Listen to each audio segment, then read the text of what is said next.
Hello, Joan. How are you? Fine, and you? How are you? Very well, thanks. Happy Halloween. And it Pleasure. is just such a pleasure to have you as a special guest at the Binging with Spling watch party. We've just seen It's Complicated, and I'm going to ask you about that right now. But first things first, I don't think I can do the rest of this interview like this. As much as I'd like to, there's another face that's going to be making an appearance. It's not it's not Jason, it's actually me. And I actually also have another thing I need to maybe show you, which is a nail in the head, which is quite fun. You can sort of adjust it like that. And I sometimes use that as the go-to. It's like a little Alice band. But anyway, those are two very effective, quick and easy, like Halloween things. And I see you've also got something going on there. Yeah, my horns, my devil horns, because I'm a naughty girl. So what did you think of It's Complicated? I thought it was adorable. It's a really fun, cute, but it's a lot deeper than what you actually think it is. Because the reason why a lot of people discount horror is because they think it doesn't have any kind of social commentary. But with It's Complicated, it actually does have that element of social commentary, which I think is awesome that they actually managed to do that. And it was just a cute, spooky little, I loved it. I think what was great about it is that everyone involved in the project just wanted it to win, and I think when you've got that kind of team mentality and passion behind something where people aren't taking shortcuts, then it's generally going to be something really enjoyable, whatever the outcome, because it's just got that sort of energy and that chemistry. Yeah, and obviously tackling the sort of modern online dating thing with Tinder and Facebook and all that kind of thing. Yeah, I loved it as well. And we're going to, yeah. And the element of human desperation to find someone, no matter who, even though you know that it's going to be a toxic relationship, but because you're desperate for it, you cling onto it.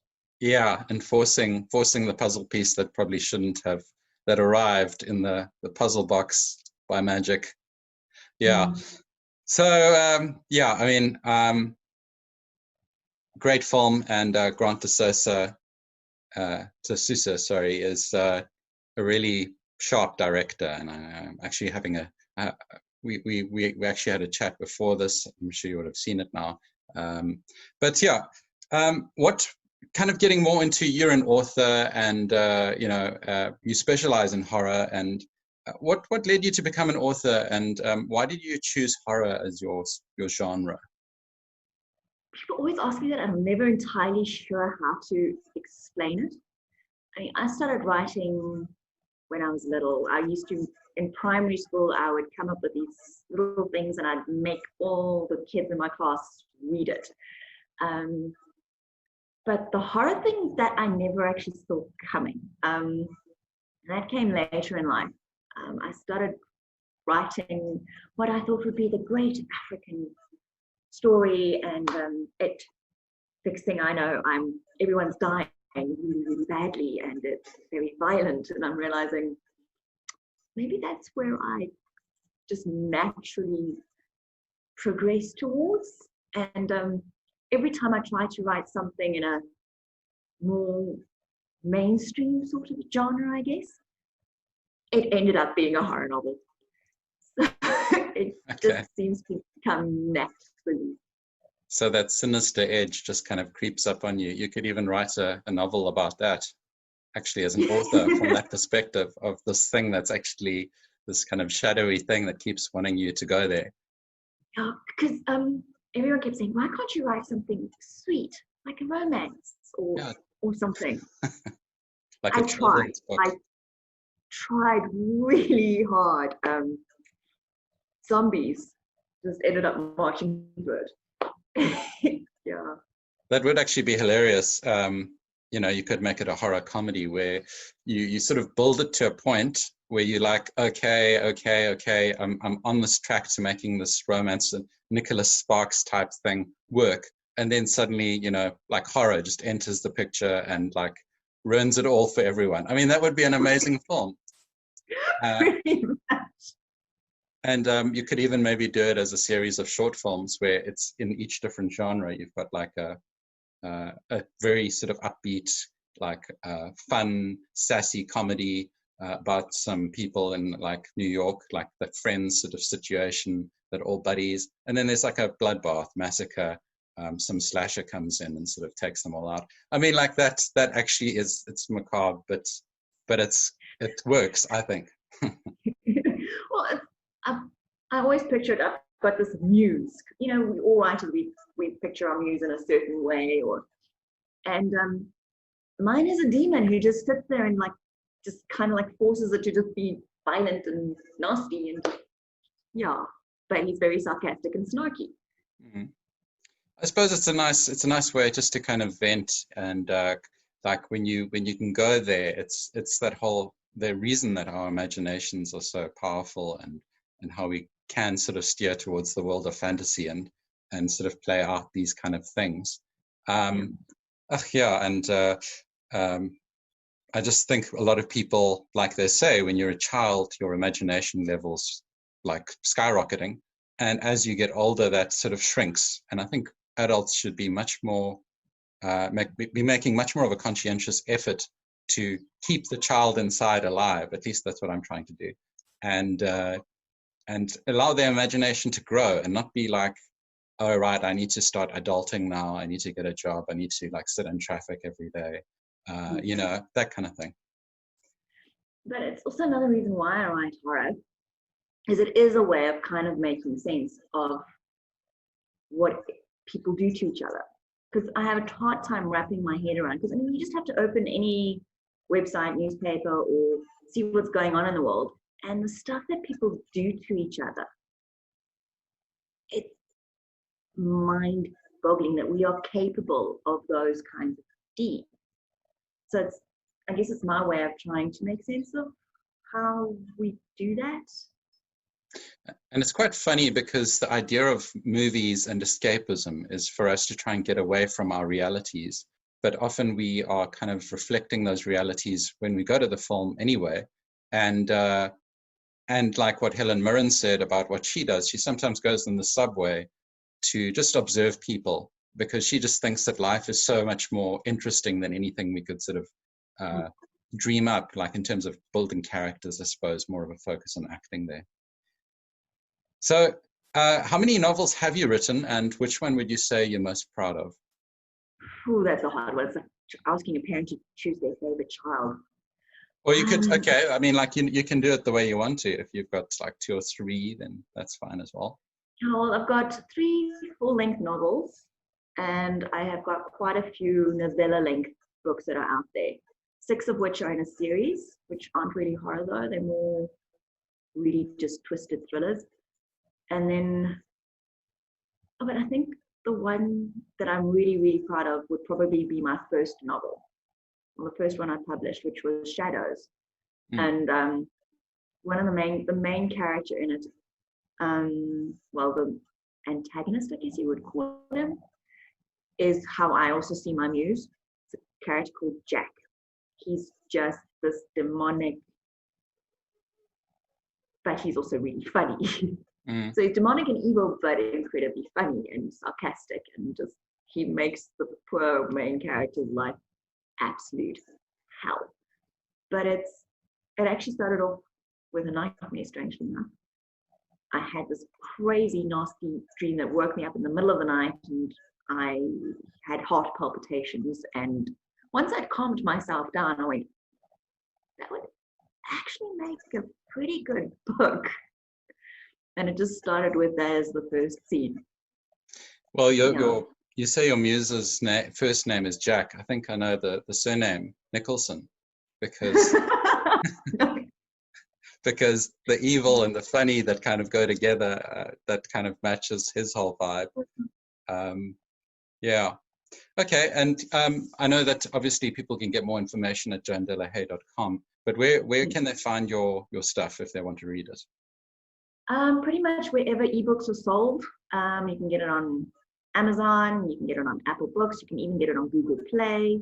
So pretty much wherever you want to download ebooks from. Awesome. And getting more in depth, into the whole process of writing, can you tell us a little bit about your process from, let's say, your idea of what you want that novella or that book to be about to the actual publication?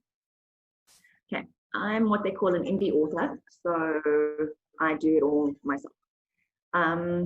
My writing process tends to be a bit complicated. I'm what they call a pantser, so I write in the seat of my pants. I don't have a plan. I have a basic idea of where I want to start and sort of an idea of way down there where I want the story to end, which is usually very bloody. And I try and write as often as I can, but it's probably not as often as I should be writing, especially when you get to a gruesome part, and it takes writing a good bloody scene takes time, because you also have to take into consideration that you freak yourself out in the process. So the psychology behind it gets a little complicated as well. I also do quite a lot of research, which probably slows down the process a little bit, because I don't do all my research at the beginning. I do it as I go, as I write, and I come up with something and I go, wait a minute, I don't actually know how to kill someone that way, so I need to find out how to actually do it, which would probably get me arrested if anyone looked at my Google history. Then I'd have to please explain why I have Googled all of those things and say, I'm a writer, please don't arrest me. But yeah, the publishing part is actually a lot simpler after it's been through quite a bit of editing. I format the manuscript and then load it up onto Amazon in the way they like it, and as well onto Publish Drive, which then gets it onto all the different other distributors like Google Play and Kobo and Apple Books and all of those sorts of places. And I have a fantastic cover designer who does all the covers for me. She's fabulous. Cool. Yeah, no, I've seen those covers and they do look really amazing. Yeah, and enticing and magical and everything. The way that you write, as you said, you're a pantser. I think it's kind of quite refreshing for someone to read a novel like that, because it's invariably very unpredictable. You sort of moving by association in a way, and you are kind of taking it where you feel led. And I think for horror especially, that's a really cool way for a story to come about, to sort of like take you on that journey, which is a journey you kind of experiencing at the forefront yourself. So I think it's a really refreshing writing style, and I think it kind of keeps people guessing. You can look at the front of the book at the first chapter, and then you can go 7 chapters deep, and it could be like something totally unexpected, So that's cool. But it's also my characters that kind of, I've come to the conclusion that writers are just highly functional schizophrenics, because I will have voices going in my head and having conversations. I'll be in the shower, trying to wash my hair, and all of a sudden, one of the characters in the story will decide, "Hey, wait a minute! I want my story to go this way." And I think we're all just highly functional schizophrenics. And if you go to say where you find your inspiration, I mean, that sounds a bit like, it's sort of like the characters at least are kind of finding their way in your mind as well the whole time. But where do your ideas generally come from? Is it just something you think about when you've got your feet in the bath, or is it? Well, for a couple of them, it's just been really nasty dreams, like with Shadows and with The Race, it was a nightmare that woke me up. And other times it's just reading the news. I think we're like sponges. Things just come at us from all sorts of places, and the way our minds process them is different to what a normal person does. Like a creative will look at that and go, I can do something with that. Whereas a normal person will just go, it's just what's going on in the world. But we'll look at it and go, there's a story seed there. There is something that I can do with that that's going to inform we're somewhere else. It's kind of like opportunity seekers, because some people will look through one magazine and they'll see a whole lot of ideas that'll spring to mind, and they'll kind of see that as like action start, things that'll lead them to some sort of action. And other people will flip through that same magazine and kind of not really see that opportunity. So maybe that's a bit of what you're doing. Yeah, it's the creative process, I guess. I think everyone who is in a creative industry or who is creative thinker has that in them. They'll absorb things from all the different places, and we won't actually know where a story comes from because it's an amalgamation of all these different influences. So just kind of, in terms of your inspiration, it takes you to some fairly dark places. And as you said, sometimes you kind of are freaking yourself out and having to take more sort of staggered kind of like breaks just to kind of get through some scenes, which is very enticing and interesting. So I noticed on your website, you have a warning that's sort of not really a disclaimer, but just like a warning about your writing and just how intense it gets. Just how extreme does your writing get? Like, I don't know. I didn't even know if you can really compare it to something like a film or a. Well, not really a film, but I have been compared to Clive Barker. So I think it's more like a trigger warning because I do tackle difficult subjects that some people will get upset about, because I do tackle things like rape and it does get quite intense. So it's just to let people know, listen here, this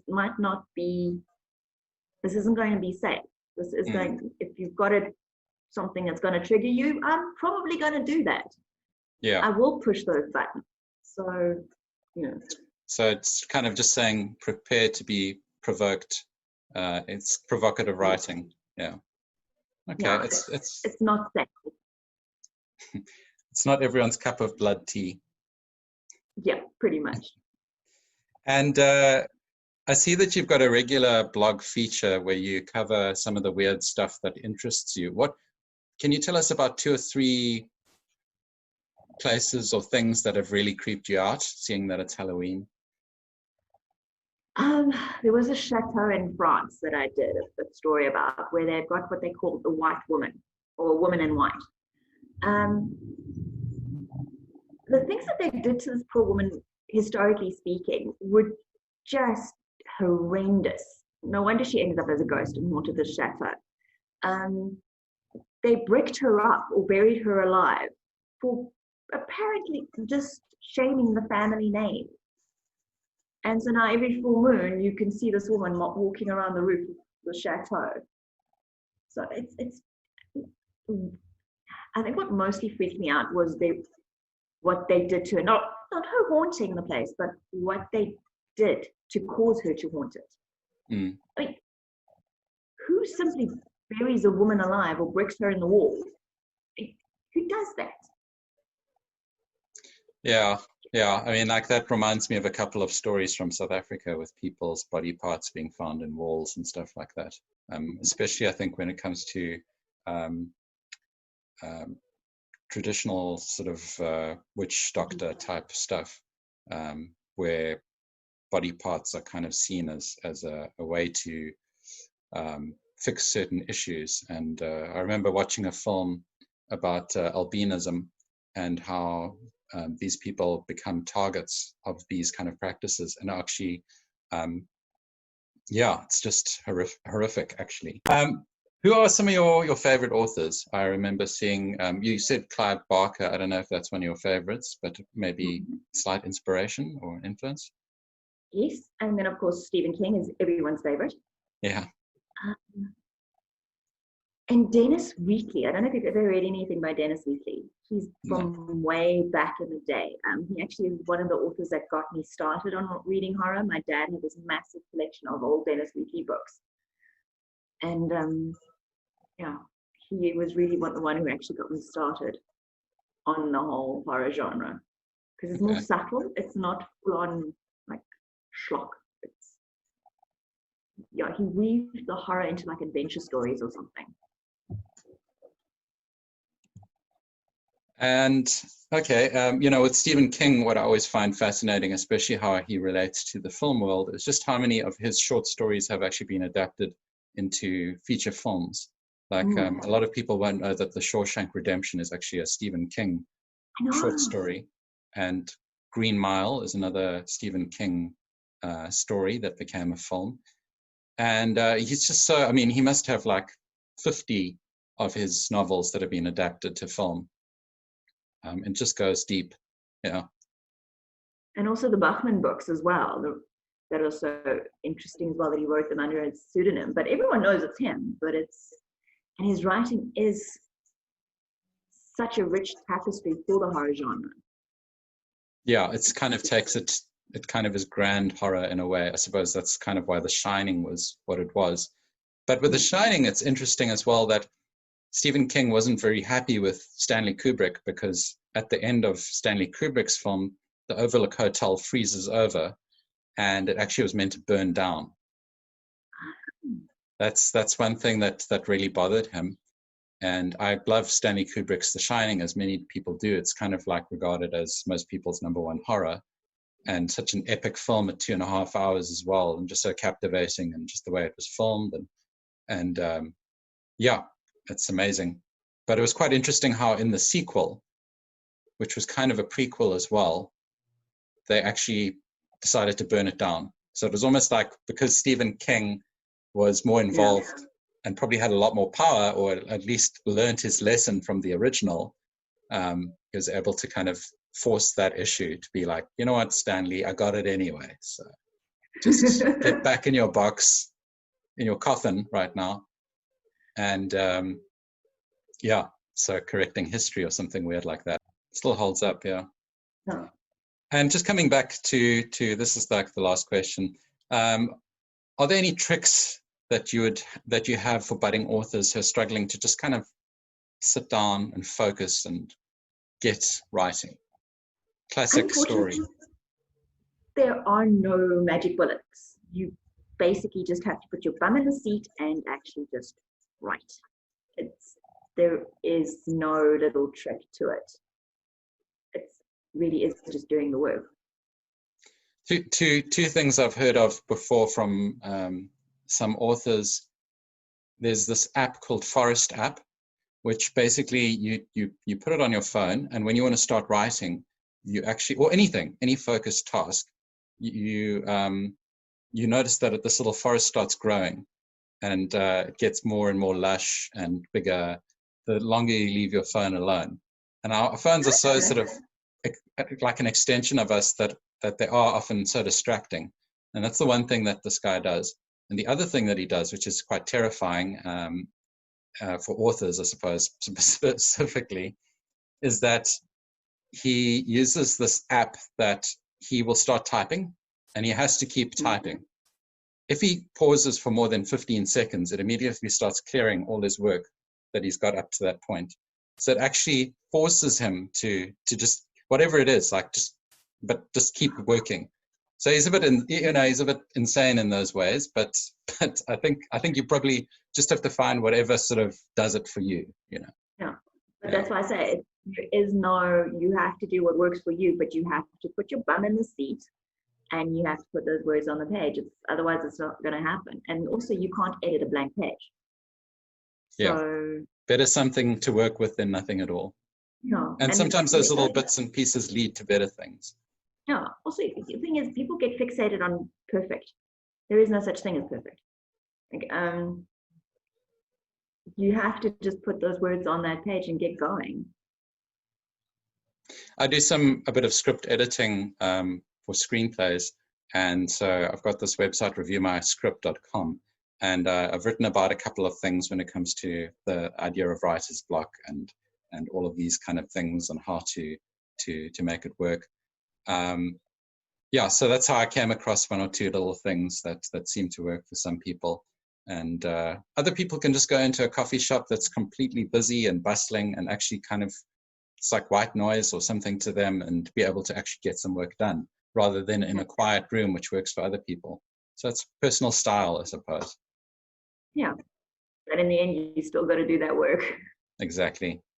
Well, we are moving on to The Cleaning Lady, and I think this movie is going to be really creep people out, and it's quite disturbing, and there's a really complex villain at the center of it all. So yeah, but thank you so much. It's really been a pleasure chatting to you. I think everyone that's listening or watching is going to be maybe inspired. You might have some competition now in the works. Oops. Competition is always good. It's healthy. Yeah, and also it's if you've got more passionate people writing about that kind of stuff, it's actually always good for the industry as well, and just getting more people excited about stuff like that. And yeah, thanks, Joan. And before we go, Joan De La Haye. I mean, you were born to be an author, weren't you? I mean, that's just like that's an author's name. It's like, absolutely. Yeah, it's like your career guidance counselor must have been like, nah, this is easy. There you go. Thank you kindly. Yeah. Thanks, Joan. Well, thanks for having me. Great.